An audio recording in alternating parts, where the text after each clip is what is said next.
আসসালামু আলাইকুম প্রিয় শিক্ষার্থী বন্ধুরা, আশা করি সকলে ভালো আছো, সকলে ভালো থাকো এই প্রত্যাশাই করি। সকলের সুস্থতা কামনা করে আমি মুরাদ হোসেন আজকের আলোচনা শুরু করতে যাচ্ছি।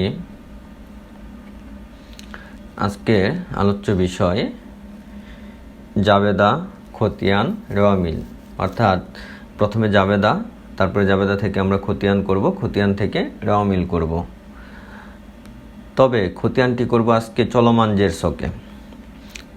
লাস্ট ক্লাসে আমরা খতিয়ানটি করেছিলাম টি ছকের মাধ্যমে, আজকে করব চলমান জের ছকে।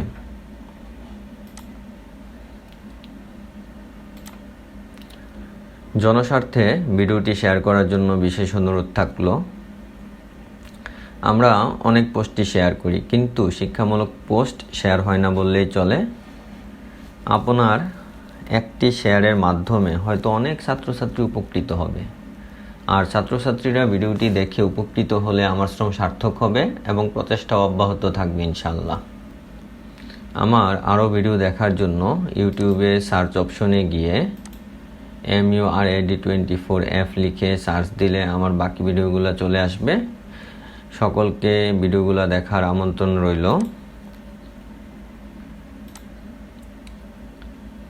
আমরা লাস্ট ক্লাসে যেই লেনদেনগুলো আমরা দেখেছিলাম, এখানেও সেই লেনদেনগুলো নিয়েই আমরা আলোচনা করব। যেহেতু লাস্ট ক্লাসে এই লেনদেনগুলোর সমাধান আমাদের দেওয়া ছিল, এই সমাধান নিয়ে অর্থাৎ জাবেদাটা করে দেওয়া ছিল, সেই জন্য জাবেদা নিয়ে এখানে বিস্তারিত আলোচনা প্রথম দিকে করব না, কিন্তু খতিয়ান করার সময় অবশ্যই করব। আর আধুনিক পদ্ধতিতে ডেবিট ক্রেডিট নির্ণয় করার জন্য আমাদের সূত্রটা কি? ব্যয় সম্পদ উত্তোলন ডেবিট, আয় দায় মূলধন ক্রেডিট। ব্যয় সম্পদ উত্তোলন ডেবিট, আয় দায় মূলধন ক্রেডিট। তো এর অর্থ হলো ব্যয় সম্পদ উত্তোলন ডেবিট, তার মানে হলো বৃদ্ধি পাইলে ডেবিট এবং হ্রাস পাইলে ক্রেডিট। আয় দায় মূলধন বৃদ্ধি পাইলে ক্রেডিট আর হ্রাস পাইলে ডেবিট। ব্যয় সম্পদ উত্তোলন বৃদ্ধি পাইলে ডেবিট, হ্রাস পাইলে ক্রেডিট। আয় দায় মূলধন বৃদ্ধি পাইলে ক্রেডিট, হ্রাস পাইলে ডেবিট। যারা আমার লাস্ট ক্লাসটি এখনও দেখো নাই, লাস্ট ক্লাসটি অবশ্যই দেখে নিবে। আর লাস্ট ক্লাসটি দেখার জন্য ইউটিউবে সার্চ অপশনে গিয়ে MURAD24F.JLT.01 লিখে সার্চ দিলেই আমার লাস্ট ক্লাসটি দেখতে পারবে এবং সেইখানে এই জাবেদার বিস্তারিত দেয়া আছে। তো এখানে প্রথমে হলো নগদান হিসাব, তারপরে হলো আসবাবপত্র হিসাব, তারপরে হলো মূলধন হিসাব, প্রাইম ব্যাংক হিসাব, নগদান হিসাব অলরেডি আমরা লিখছি। তারপরে হলো ক্রয় হিসাব, আলম হিসাব। ক্রয় হিসাব লিখছি, নগদান হিসাব লিখছি, নগদান হিসাব লিখছি। এখানে বাকি রইল বিক্রয় হিসাব, বিক্রয় হিসাব।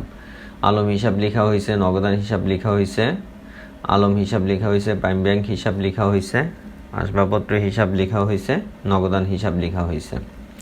তাহলে এই যে এখানে যে হিসাব খাতগুলোর নাম আছে, এই হিসাব খাতগুলোর জন্য আমাদের কি করতে হবে? খতিয়ান করতে হবে।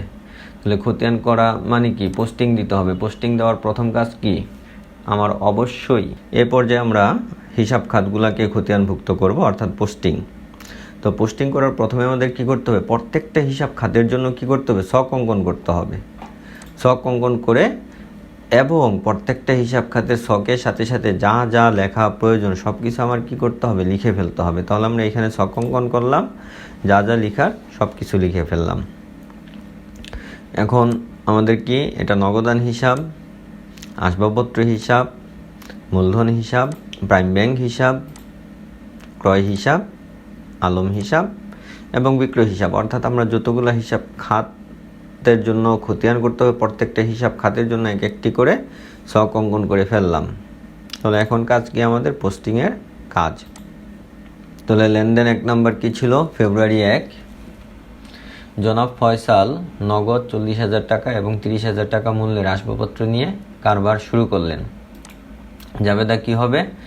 নগদান হিসাব ডেবিট 40,000 টাকা, আসবাবপত্র হিসাব ডেবিট 30,000 টাকা, মূলধন হিসাব ক্রেডিট 70,000 টাকা। এখানে কয়টা হিসাব খাত? 3টা হিসাব খাত। তাহলে 3টা হিসাব খাতে 3টা খতিয়ানের ছক আমরা নিয়ে আসলাম। নগদান হিসাব ডেবিট, তাহলে নগদান হিসাব ডেবিটের ঘরে টাকাটা বসবে। দেখো এখানে টাকা, ডেবিট এবং ক্রেডিট, তাই না? তাহলে নগদান হিসাব ডেবিট, এই জন্য ডেবিটে টাকাটা বসছে। আর বিপরীত হিসাব খাতটা হলো মূলধন হিসাব, এখানে বিপরীত হিসাব খাতটা হলো মূলধন হিসাব বিবরণের ঘরে। আসবাবপত্র হিসাব ডেবিট, টাকাটা ডেবিট পাশে বসবে, ডেবিটের ঘরে বসবে। আর বিপরীত হিসাব খাত মূলধন হিসাব, বিবরণের ঘরে বসবে মূলধন হিসাব। আর মূলধন হিসাব ক্রেডিট 70,000 টাকা, কিন্তু 70,000 টাকা দুইটা ভাগ করে বসাইতে হবে। একটা হলো নগদান হিসাব 40,000 টাকা, দেখো ক্রেডিটের ঘরে 40,000 টাকা, আর বিবরণের ঘরে কি নগদান হিসাব।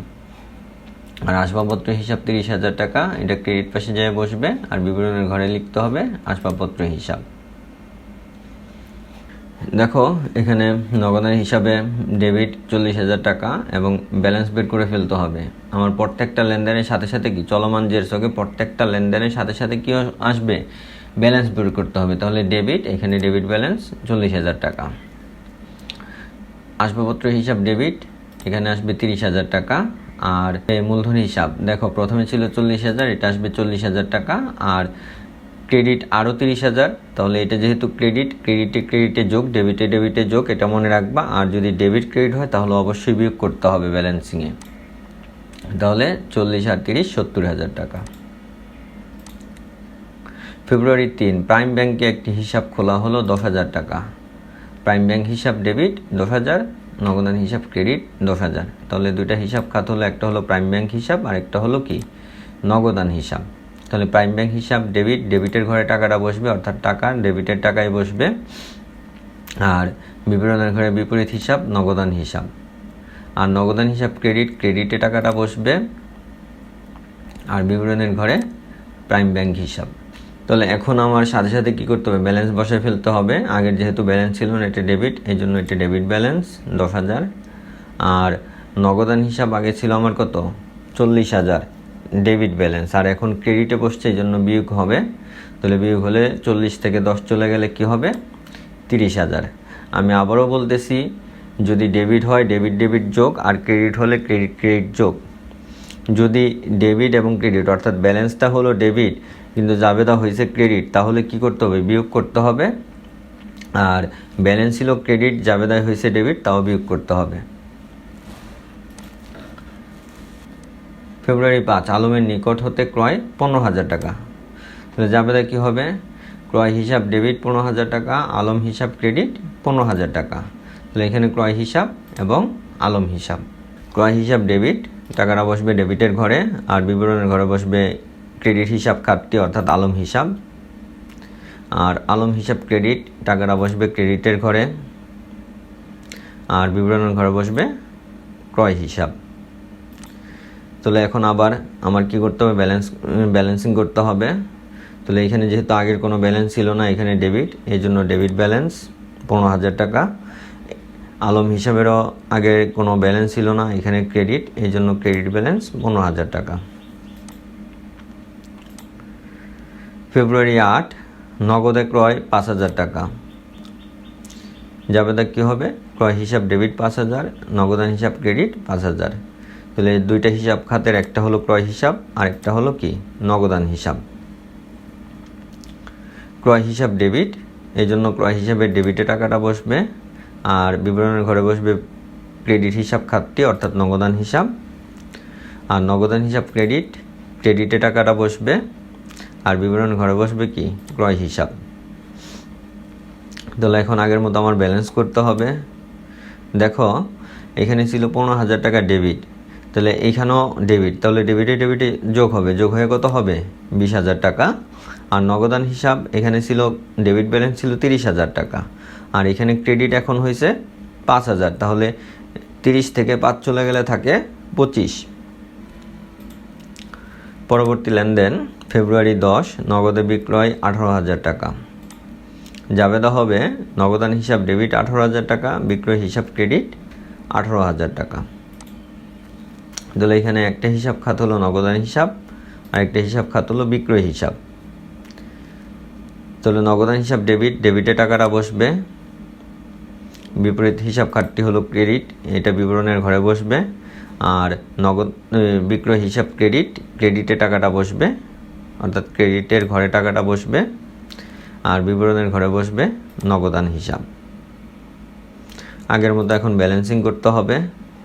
এখানে দেখো 25,000 ছিল ব্যালেন্স, ডেবিট ব্যালেন্স, আর এখানে ডেবিট আরও 18,000 টাকা, তাহলে 25 আর 18 কত, 43,000 টাকা ডেবিট।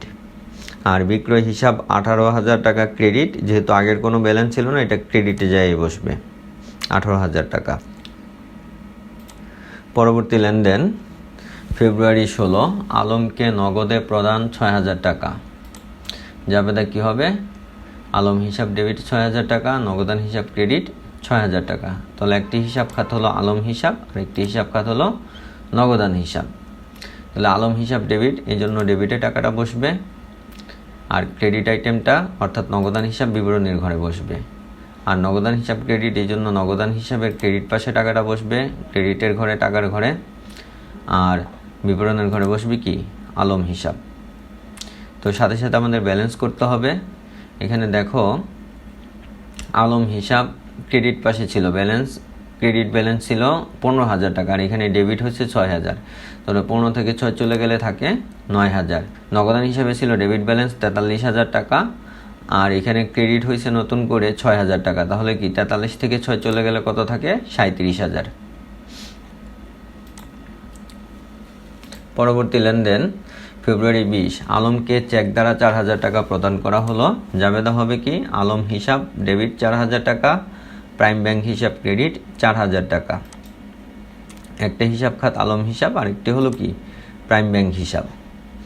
তাহলে আলম হিসাব ডেবিট, এই জন্য আলম হিসাবের ডেবিটের ঘরে টাকাটা বসবে, আর বিবরণের ঘরে বসবে কি, প্রাইম ব্যাংক হিসাব।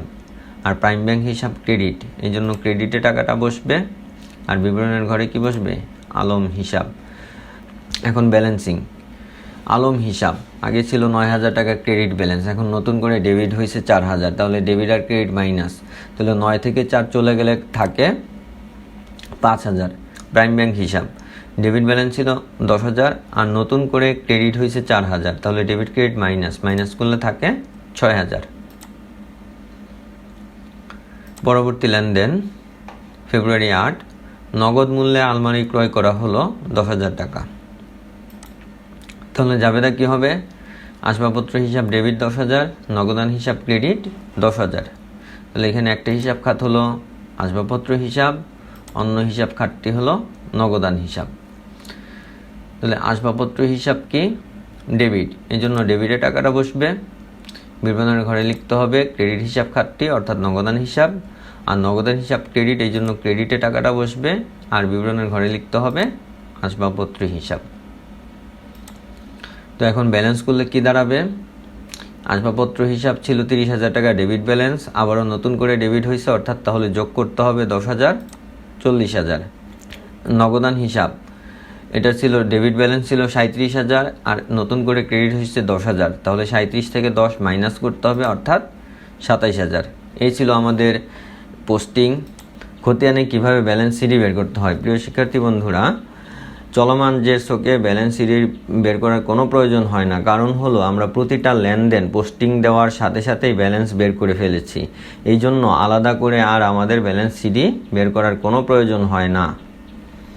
আর ব্যালেন্স সিডি বের করতে হয় শুধুমাত্র টি স্টকের বেলায়, কারণ টি স্টকে আমরা নির্দিষ্ট একটা সময় পর পর কী করি, ব্যালেন্স বের করি, আর চলমান যে স্টকে ব্যালেন্সটা হয় প্রতিটা লেনদেনের সাথে সাথে। তাহলে এই ক্ষেত্রে আমাদের আলাদা করে কোনো ব্যালেন্স সিডি বা ব্যালেন্সিং করার কোনো প্রয়োজন নেই। আমরা এতক্ষণ যে লেনদেনগুলা লিপিবদ্ধ করলাম, এই হলো নগদান হিসাব, আসবাবপত্র হিসাব, মূলধন হিসাব, প্রাইম ব্যাংক হিসাব, ক্রয় হিসাব, আলম হিসাব, বিক্রয় হিসাব।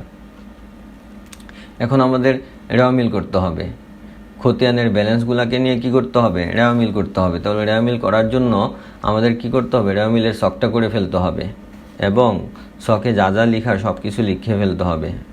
এখানে ছক করার পর আমরা লিখলাম জনাব ফয়সালের রেওয়ামিল 28 ফেব্রুয়ারি, ক্রমিক নং, হিসাবের নাম, খতিয়ান পৃষ্ঠা, ডেবিট টাকা, ক্রেডিট টাকা।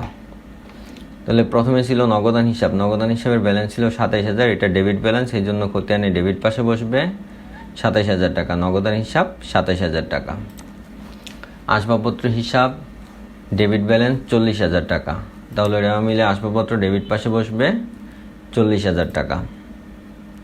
মূলধন হিসাব ক্রেডিট 70,000 টাকা, তাহলে রেওয়া মিলে ক্রেডিট পাশে টাকাটা বসবে 70,000 মূলধন হিসাব। প্রাইম ব্যাংক হিসাব ডেবিট ব্যালেন্স 6,000 টাকা, তাহলে ডেবিটের ঘরে বসবে 6,000 টাকা প্রাইম ব্যাংক হিসাব। ক্রয় হিসাব ডেবিট ব্যালেন্স 20,000 টাকা, তাহলে রেওয়া মিলে ডেবিটের ঘরে বসবে 20,000 ক্রয় হিসাব। আলম হিসাব ক্রেডিট ব্যালেন্স 5,000 টাকা, তাহলে রেওয়া মিলে আলম হিসাব ক্রেডিটের ঘরে টাকা বসবে 5,000।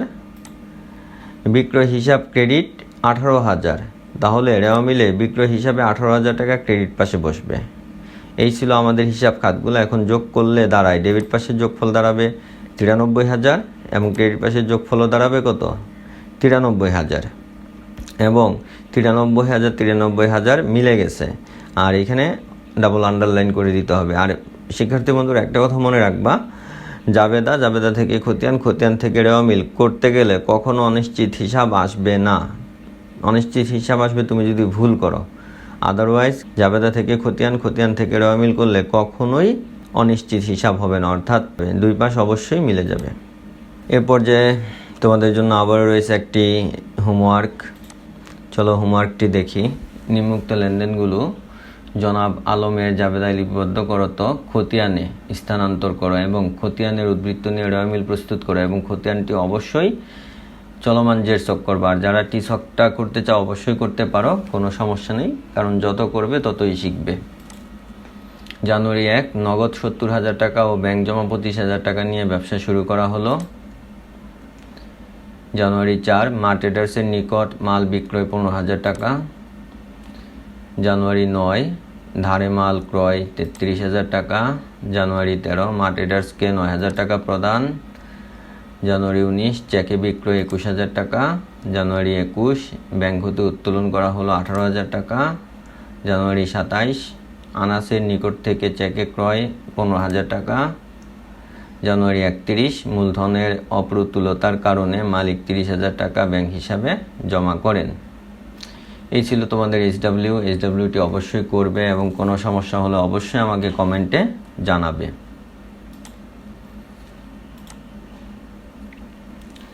প্রিয় ব্যবসায়ী শিক্ষার্থীবৃন্দ, আমার ভিডিওটি দেখে যদি তোমাদের ভালো লেগে থাকে এবং উপকৃত হয়ে থাকো, তাহলে অবশ্যই ভিডিওটি শেয়ার করবে, লাইক করবে এবং কমেন্ট করবে, এবং আমার চ্যানেলটি সাবস্ক্রাইব করার দাবি রইল তোমাদের প্রতি।